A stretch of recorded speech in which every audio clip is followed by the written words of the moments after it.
দিদি, তুই কিন্তু ভুল করছিস। জামাইবাবু তো এগুলো মেনে নেবে না। জামাইবাবু তো ওদেরকে ভালোবাসে। জামাইবাবু জামাইবাবু তো আত্মরা হয়েই আছে রে মদনা, একটা বড় অসুখ বাঁধিয়েছে। আর এইবার যদি বাড়াবাড়ি কিছু করে তাহলে কি করবি? কি করবি তুই বল? সেটা তুই আমার উপরই ছেড়ে দে না মদনা। তুই শুধু খোঁজ খবর লাগা যে কারা এসব 2 নম্বরই কাজ করে, প্রচুর লোক পেয়ে যাবি। আমার জানাশোনা নেই। খোঁজ নে, ওই দলিলটা তাড়াতাড়ি বানা মদনা। এই বাড়ি ঘর ও পাশের অংশ এই সব কিছু আমার হবে মদনা, সব তোর এই দিদির হবে। রাখি বন্ধন, হাতি ঘোড়া গেল তল, মশা বলে কত জল।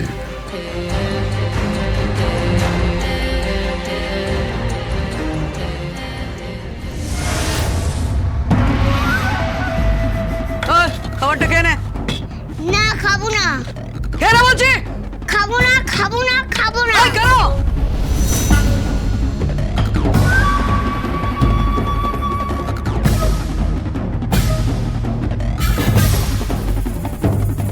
দুপুরে যে খাবারটা দিয়েছিলে ভালো করে ভাজা হয়নি, নুনে পড়েছিল। আর লোকজনকে ডেকে আনার খাবার দিতে পারো না।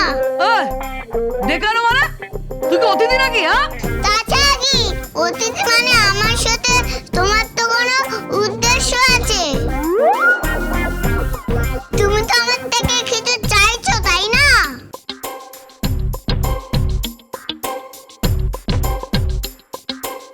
তা তুমি আমাকে একটু যত্নার্থী করবে না? নুনি পরে একটা চোপ দিয়েছো, ভালো করে ভাজা নয়। গতবার তো খাওয়া দাওয়া ভালোই ছিল, এবার এই হাল হয়েছে কেন?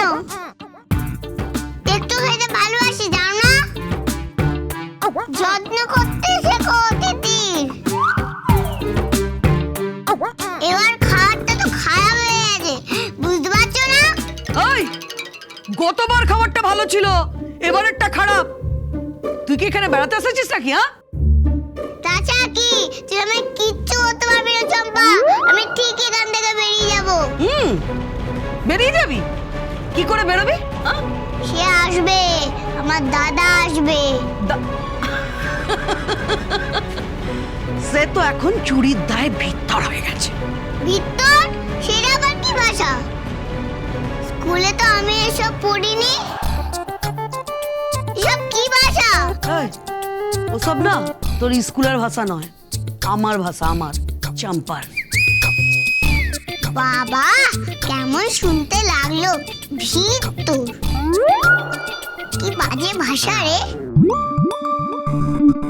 বাংলা ভাষায় এরকম কথা আমি জীবনেও শুনিনি। ভিতর? ওই তুই কত বাংলা জানিস না? আমি তোর থেকে বেশি পড়াশোনা করেছি রে চম্পা। ওই মুখ বন্ধ, একদম মুখ বন্ধ, চুপচাপ খেয়ে নে। কেন বাপি, খাওয়া ওকে, ওকে আর আমি সহ্য করতে পারছি না। সহ্য করবি কি করে? আমার ছবিটা তো পুড়িয়ে দিয়েছিস, এখন আমি কি করব?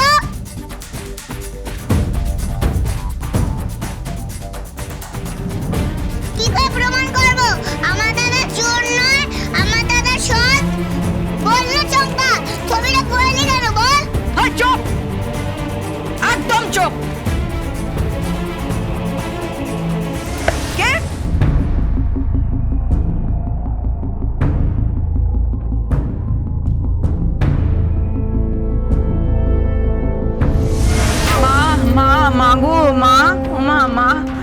আমাকে এই পুরো বাড়িটা আমাকে পাইয়ে দাও মা, আমি তোমার নামে চাল কুমড়ো বলি দেবো মা। মা গো মা, রাখি বন্ধনকে, ওই রাখি বন্ধনকে দূরে সরিয়ে দাও মা, একদম দূরে সরিয়ে দাও, অনেক দূরে সরিয়ে দাও।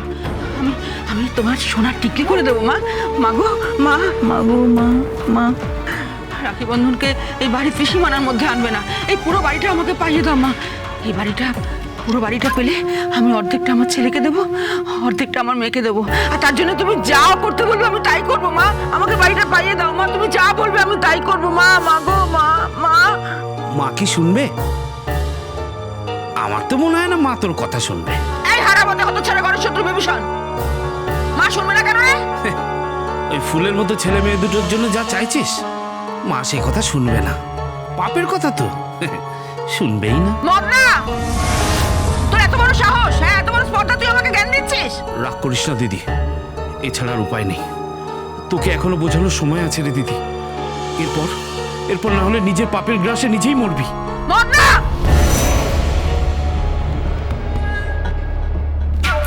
মদনা, আমার কিচ্ছু হবে না মদনা, তুই চিন্তা করিস না, কোনো ভয় নেই। আমার বড় লোক হবার বড় স্বাদ রে। আমি বড় লোক হতে চাই জীবনে। অনেকগুলো বছর আমি শাক পাতা খেয়ে কাটিয়েছি, আর না, এবার আমি বড় লোক হব, আমি ধনী হব, আমার অনেক টাকা থাকবে। আমি গাড়ি কিনেছি, ছেলে মেয়েকে বড় স্কুলে ভর্তি করেছি, সেখানে অনেক বড় বড় গাড়ি নিয়ে সব ছেলেমেয়েরা আসে, তাদের বড় বড় বাড়ি, বড় বড় গাড়ি। হ্যাঁ, আমারও চাই মদনা, আমারও চাই। আর রাখি বন্ধন সরে গেলে পুরো বাড়িটা আমার হবে। আমি তখন এই বাড়িটা একটা প্রমোটারকে দিয়ে নেবো, তারপর সেই প্রমোটার বাড়ি করার পর 10তলা 12তলা বিল্ডিং হবে, তার অর্ধেকটা হবে আমার। সেখানে লিফট থাকবে, সেই লিফটে করে আমি রানীর মতো নামবো, আর আমার একটা সাদা ধবধবে গাড়ি থাকবে, আর সেখানে আমি, আমার বর, আমার ছেলে মেয়ে, আর কারোর জায়গা হবে না সেখানে, কারোর না। মা গো মা, তুমি রাখি বন্ধনকে চিরকালের মতো সরিয়ে দাও মা, ওরা যেন কখনো আর এই বাড়িতে না ফেরে। তুমি যা চাইবে আমি তাই দেবো মা, রাখি বন্ধনকে সরিয়ে দাও মা, তুমি যা চাইবে আমি তাই দেবো।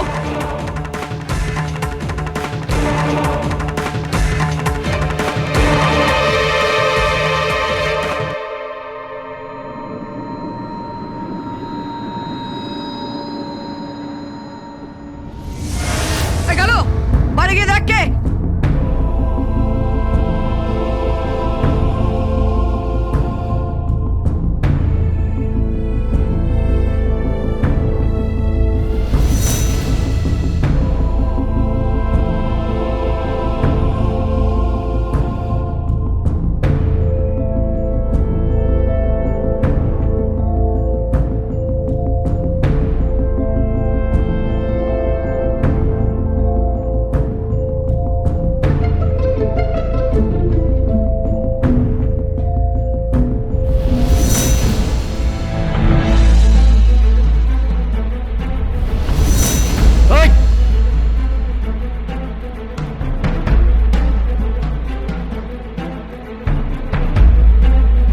কেউ এক পাও নড়বি না।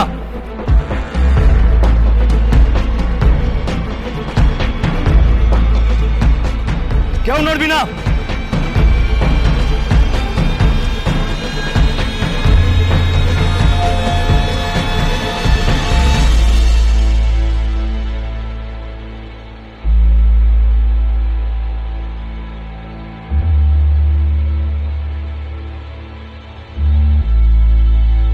বন্ধন, তাহলে তুই এখানে এসেছিস?